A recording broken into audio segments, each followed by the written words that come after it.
मित्रांनो, सप्रेम जय भीम. आपण पाहत आहोत जीवनाला नवी दिशा देणारा करेंग. देशात कुठेही विषमता, वर्णव्यवस्था, जातीभेद, उच्च नीच असा भेद राहिला नव्हता. त्यामुळे ब्राह्मणी धर्म मार्तंडांचे धाबेदान आणले होते.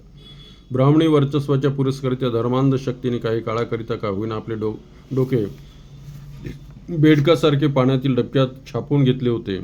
देवास प्रियदर्शी सम्राट अशोक यांच्या शासन काळातच राजधानी पाटलीपुत्र येथील अशोकाराम या सभागृहात बौद्ध भिक्षू मोगली पुत्र तिसे यांच्या अध्यक्षतेखाली तिसऱ्या बौद्ध संगीतीचे विशाल आयोजन करण्यात आले होते. याच संगीतीत महान बौद्ध भिक्षू उपगुप्त यांनी हजाराहून अधिक बौद्ध भिक्षूंना विचारमंथन करण्यासाठी निमंत्रित केले होते.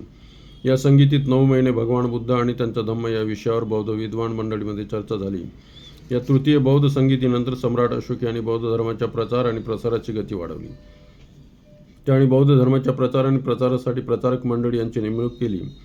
त्या प्रचारक मंडळात मोठ्या प्रमाणावर बौद्ध भिक्षूंची नियुक्ती केली गेली.